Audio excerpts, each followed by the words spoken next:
በዛሬ ቪዲዮ ወራዊ ወጪዎቻችንን በቀላሉ ኤክሴል ላይ ሰርተን ምን ላይ ወጪያችን ብዙ እንደሆነ ምን ማስተካከል እንዳለብን የሚያሳይን አንድ በጣም አሪፍ ቪዲዮ አሳያቸዋለሁ። ሀሳቡና ቪዲዮ ከተመቻችሁ ላይክ እና ኮሜንት አድርጉ፣ ሼር በማድረግም ለብዙ ሰው እንዲደርስ አድርጉ። ይሄኛውን ለማድረግ ጥቂት ሺቶችን እንጠቀማለን። አንደኛው ኤክስፔንስ የምንመዘግብበት፣ ሁለተኛ ደግሞ በጀት ሴታፕ የምንሰራበትና ሌላው ደግሞ ኤክሴሉ በራሱ አፕዴት ራሱን የሚያደርግበት ወጪያችንን እየደመረ የሚያስቀምጥበትና አስፈላጊ ሆኖ ከተገኘ ደግሞ ዳሽቦርድን አንድ አጠቃሎ የሚያስቀምጥበትን እናያለን ማለት ነው አብረን። ስለዚህ ወደ ስራችን እንመለስ።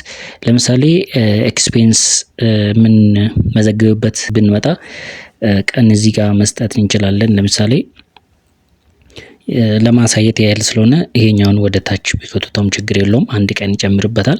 ስለዚህ ይሄኛውን በምንጨምርበት ጊዜ ራሱ ወሩን ያስቀምጥልናል እንደምታዩት እዚህ ጋር ማለት ነው።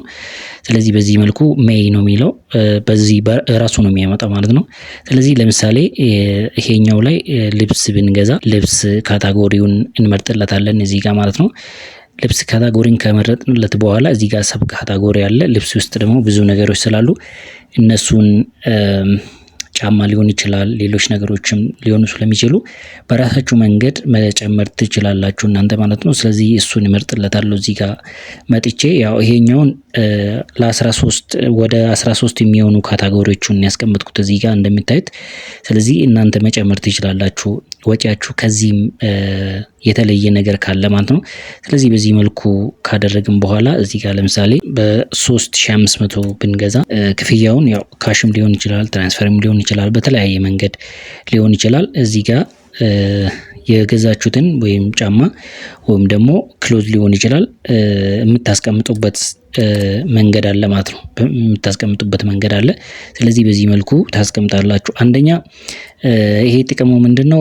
በዛ ወር ውስጥ ምን አይነት ወጪ እንዳወጣችሁ የወጪ ትሬንዳችሁ ምን አይነት እንደሆነ የምታዩበት መንገድ ስለሆነ በጣም ይጠቅማችኋል ማለት ነው። ስለዚህ በዚህ መልኩ እንመዘግማለን።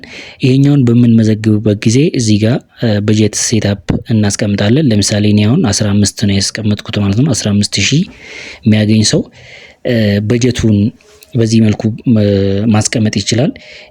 ስለዚህ ይሄኛውን በእኔ ኤክስፔንሱን በሚመዘግብበት ጊዜ መንዝሊ ሰመሪ ላይ ራሱ መጥቶ ይቀመጥልናል ማለት ነው። ለምሳሌ አሁን የጨርቅ ካታጎሪ ውስጥ ይሄኛው የመንዝሊ በጀቱ 450 ብር ነበረ፣ ግን የገዛንበት 3500 ነው ማለት። ስለዚህ በዚህ መልኩ ያስቀምጥልናል። እዚህ ጋር የአመቱን ወጪ በጠቅላላ ያስቀምጥልናል እዚህ ጋር እንደምታዩት ማለት ነው። ደምሮ አሁን ለምሳሌ ሜይ ውስጥ ነው የገዛ ነው፣ ጁን ውስጥ ወይ ደግሞ ጁላይ፣ ኦገስት ውስጥ ብንጨምርበት እዚህ ጋር እየጨመረልን ይሄዳል ማለት ነው። ይሄኛው ደግሞ ታርጌቱን እንደዚህ በዚህ መልኩ ያስቀምጥልናል ማለት ነው። በዚህ መልኩ ያስቀምጥልናል። እንደምታዩት እኔ ኤክስፔንስ ሎጎ ላይ እዚህ ጋር ስንመዘግብ ኤክሴሉ በራሱ አፕዴት ራሱን ያደርጋል። በዚህ መልኩ መንዝሊ ሰመሪ ላይ ያስቀምጥልናል ማለት ነው። ስለዚህ ካታጎሪውን እዚህ ጋር እንደምታዩት የወራዊ በጀቱ 450 ነው፣ አመታዊ ደግሞ 5400 ነው የሚሆነው። ስለዚህ ሜይ ላይ ይሄ እዚህ ጋር 3500 ገዛን ማለት ነው። 3500 በሚንገዛበት ጊዜ እዚህ ጋር መጥቶ የአመቱን ጠቅላላ እዚህ ጋር ያስቀምጥልናል ማለት ነው። ስለዚህ ከዚህ በኋላም ሌላ ላይ ወይ ጁን ላይ ወይ ጁላይ ላይ ብንገዛ እዚህ ጋር ይጨምርልናል ማለት ነው። እየጨመረ ይሄዳል። እንደዛ በዛ መልኩ ይይዝልናል ማለት ነው። በአጠቃላይ የአመታዊ በጀታችን 5400 ነው። ስለዚህ የሚቀረን 1900 ነው ማለት ነው። አመታዊ በአመት ውስጥ እንገዛለን ብለን ካስቀመጥነው በጀት ውስጥ የሚቀረን 1900 ነው። በዚህ መልኩ ያስቀምጥልናል። ያው እናንተን ለማሳየት ነው እንጂ በዚህ መልኩ ላይሆን ይችላል። እናንተ በራሳችሁ መንገድ በሌላም መንገድ መስራት ስለምትችሉ ማለት ነው። ስለዚህ አሁን ለምሳሌ ይሄኛውን በዚህ መልኩ ካስቀመጠልን በኋላ እንደምታዩት 3500 ነው እስካሁን የተጠቀምነው። ሌላ አሁን ለምሳሌ ብትገዙ እዚህ ጋር መተን እቺኛውን ቀን እናንተን ለማሳየት ስለሆነ እናንተ ትክክለኛውን ቀን ትጽፋላችሁ ማለት ነው። ይሄኛውን ቀን በሚጽፍበት ጊዜ በዚህ መልኩ ወሩን ይቀይርልኛል። ስለዚህ እዚህ መጥቼ አሁንም ካታጎሪውን እመርጥለታለሁ ማለት ነው። እየጨመረ እንዴት ራሱን አፕዴት እያደረገ እንደሚሄድ ላሳያችሁ ነው ማለት ነው። አሁንም በዚህ መልኩ ይጨምርለታለሁ እመርጥለታለሁ። ከመረጥኩኝ በኋላ እዚህ ጋር ለምሳሌ 2000 ብንል 2000 ብንገዛ ካሽ እንለዋለን። ካሽ እንለዋለን። እዚህ ጋር ደግሞ ጫማ እንመርጥለታለን ማለት ነው።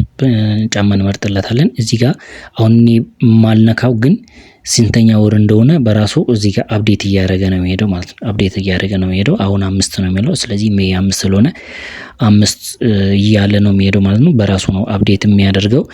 ከዛ በኋላ መንዝሊ ሰመሪ ላይ እንመጣለን ማለት ነው። መንዝሊ ሰመሪ ላይ በምንመጣበት ጊዜ ቅድም 450 ነው ብለናል። ስለዚህ እሱ የሚቀየር ነገር አይደለም፣ መንዝሊ ነው። ቅድም 3500 የነበረው አሁን 2000 ስለጨመርንበት 5500 ሆኗል ማለት ነው። እዚህ ጋር ይታያል። ጁላይ ላይ ስትጨምሩ እየጨመራችሁ በሄደ ቁጥር በዛው መልኩ እየጨመረ ይሄዳል። እንደምታዩት እዚህ ጋር ቅድም 3500 የነበረው አኑዋሊ አሁን የተጠቀምነው 5500 ሆኗል ማለት ነው። ስለዚህ ከበጀታችን ውጪ ነው። ኦልሞስት ኔጌቲቭ 100 ያሳየናል ማለት ነው። ኔጌቲቭ 100 ያሳየናል።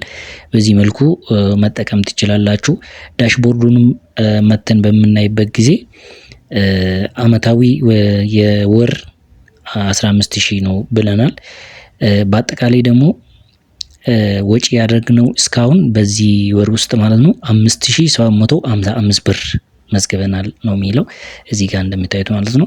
ስለዚህ ከቶታል ከተቀመጠው ውስጥ ወደ 38.4% ተጠቅመሃል እያለን ነው። ስለዚህ ራሱን ነው አፕዴት እያደረገ የሚሄደው ማለት ነው።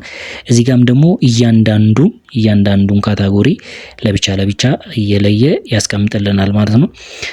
እዚህ ጋር እንደምታዩት 7.1 5.3 4.6 1222% ወይም ደግሞ ኦቨር ብሏል። አያችሁ ሌሎቹ ከመቶ በታች ስለሆኑ ኦኬ ነው የሚለው። እዚህ ጋር ደግሞ ከመቶ በላይ ስለሆነ ምን ያለ ነው? ኦቨር እያለ ነው ማለት ነው። ስለዚህ በዚህ መልኩ ወጪያችሁን በደንብ የምታዩበት ኤክሴል መስራት ይቻላል። በዚህ መልኩ መጠቀም ትችላላችሁ። ጥያቄ ካላችሁ መጠየቅ ትችላላችሁ። ቴንኪዩ